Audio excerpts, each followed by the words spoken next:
Monumen Nasional kita kenal sebagai ikon daerah khusus ibu kota Jakarta. Monas berdiri di tengah ruang terbuka hijau dengan aneka tanaman, juga sarana olahraga yang siap mengadu sportivitas kita. Dan ada pula pusat kuliner dengan hidangan khasnya. Sekarang saatnya kita menuju puncak Monas. Untuk itu, kita harus memiliki tiket terlebih dahulu.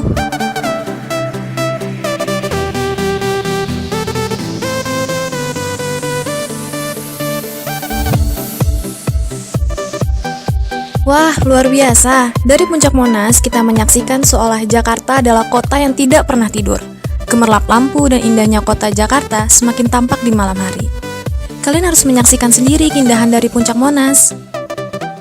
Kunjungi Monas dan cintailah Jakarta. Soal ini Jawa Timuran, Surabayaan gitu loh. Apa? Kedaulatan pangan di DKI. Ya ini, DKI ini kan sebetulnya yang menentukan harga pangan nasional. Harga pangan itu kan menyangkut masalah persepsi.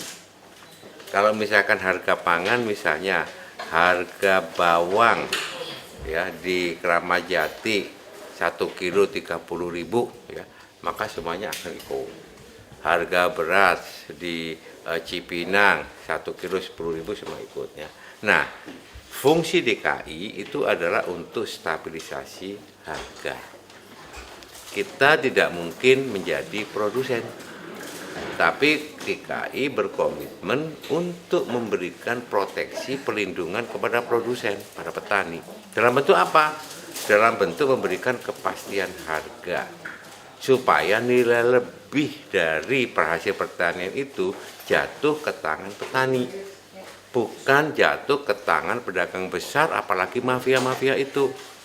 Oleh karena itu, 2017 nanti DKI akan membangun pusat-pusat perkulakan, ya, perkulakan untuk bahan pangan. Itu untuk apa, Pak? Jadi kami akan bikin ya satu pasar perkulakan ya sehingga kita bisa menyediakan bahan kebutuhan pokok itu dengan harga yang murah, ya, daging termasuk telur ya, beras, gula dan sebagainya. Yang ini nanti ya akan mensuplai, kita uji coba mereka yang mendapatkan KJP, mereka tidak mampu. Ini juga akan mensuplai para pedagang-pedagang kecil di 154 pasar tradisional, sehingga dia akan mendapatkan harga terbaik, harga yang paling murah, paling rendah, supaya dia juga mempunyai keuntungan. Ya. Kemudian ini juga bisa menampung itu ya produksi dari daerah sekitarnya. Makanya kami menjalin hubungan kerjasama dengan misalnya Lampung, Bangka Barat, Jawa Barat, Jawa Tengah, Jawa Timur. Untuk apa? Untuk memasok ya harga mereka, produksi mereka. Pak, kalau soal sistem voucher pengganti Raskin kan DKI juga tahun depan juga ya, mau dapat. di sini ya. Nah, itu kita sedih, kita itu kan jengkel ya. Raskin itu identik dengan beras yang tidak layak dikonsumsi, beras plus lauk pauknya, ya. Raskin kan begitu ya. Lauk pauknya apa ya? Putunya itu. Nah, oleh sebab itu kita tidak ingin warga miskin itu mendapatkan beras kualitas seperti itu, ganti dengan voucher, supaya dia membeli beras sendiri, dia memilih beras sendiri, dan voucher itu tidak bisa diuangkan, ya. Kecuali untuk bisa membeli bahan kebutuhan pokok, ya. hanya beras saja, Pak.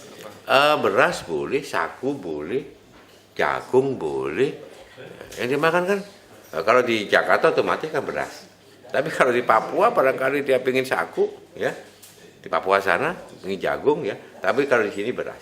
Kalau Jakarta lebih mudah untuk dikontrol, ya. Supaya apa?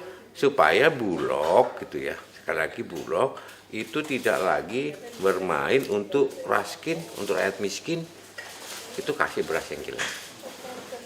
beras baik-baik dia jual sendiri, ya tidak boleh gitu ya. Kalau dari DKI, dari bank apa itu Pak nanti yang menyalurkan? Nanti akan ditentukan ada beberapa bank, ada 2 bank atau 3 bank. Dari pusat yang itu? Ya, bersama-sama dengan pemerintahan pusat. Pak, soal Bukit Duri Pak. Kenapa? Nggak apa-apa. Itu Bukit Duri, itu kan cuma beberapa saja yang belum sedia pindah. Yang lainnya sudah. Dan saya cek di sana, sebagian yang petani itu juga sudah mengikuti undian di rusun rawa bebek gitu ya. Masa kita tercandera dengan beberapa bidang sehingga menghalangi ya proyek strategis dari pemerintah pusat. Kami lebih mementingkan gitu ya keselamatan dari sebanyak-banyaknya orang. Jangan sampai terjadi banjir yang luar biasa kalau itu tidak kita sorot di situ. Jangan sampai terjadi kejadian seperti di Kemang terjadi ya kemarin ya, tapi nggak sampai korban jiwa di Garut misalnya. Jadi kita lebih fokus untuk ya kebaikan masyarakat Jakarta supaya banjir itu betul-betul bisa kita antisipasi. Jadi kan itu maksudnya. Dan yang kedua ini kan proyek dari pemerintah pusat yang sebetulnya sudah dimulai saya tahu sejak tahun 2015. Terhalang untuk inlet outletnya di situ aja. Maka mau nggak mau. Yang jelas kita kan sudah sediakan rumah susun itu. Ya, bukan kemudian sekedar menggusur begitu saja. Nggak takut ini Pak, nggak ditiru lagi gitu sama warga? Oh, Takut itu. saya lebih takut Jakarta tidak bisa mengatasi banjir hebat. Ya. Saya lebih takut misalkan dampaknya nanti akan banyak rumah terendam dan proyek-proyek pemerintah yang sangat strategis itu tidak bisa terlaksana. Saya lebih takut itu daripada sekedar untuk pencitraan ya, untuk tidak menggusur berapa bidang tanah.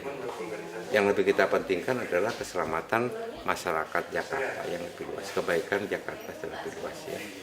Saya kasih contoh, paling gampang aja, paling kemarin, Waduk Jati Gede, ya, yang kemarin resmi itu ya, itu diletak batu pertama oleh Bung Karno tahun 1965, ya baru sekarang bisa dieksekusi, karena kita masih berpikir ada situs, ada apa, dia nggak kayak begitu. Contoh lagi, dulu itu saya ingat betul ketika memagari Monas, ya itu demonya luar biasa, ya. Saya waktu masih di Blitar, sekarang dipagari seperti itu bagus, ya nggak? Nah ini kita harus berani. Justru dengan seperti ini kita tidak terjebak dengan pencitraan yang seperti itu. Kita keselamatan dan kebaikan Jakarta yang jauh lebih penting daripada sekedar kampanye ya. Kalau strategi Bapak apa sih Pak buat menggait pemilih ini? Kenapa? Strategi Bapak. Nggak ada strategi kerja aja yang bagus gitu ya. Fokus kerja yang bagus gitu aja. Pak, Ya. yang terkait situs Golkar itu sebenarnya yang buat siapa sih Pak? Kan Ya nggak tahu, tanya Golkar dong. Aku PDI Perjuangan kok ya. Tanya Golkar nggak ngerti. Ya. Kalau tim pemenangan Pak, kira-kira udah ditentuin Pak? Kita masih bicarakan, itu kan teknis banget, gampang lah gitu. Kita sudah pengalaman 2012 juga bikin seperti ini, ya. Ini sudah pengalaman, jadi tenang aja, ya. Ya, makasih, Pak. Ya.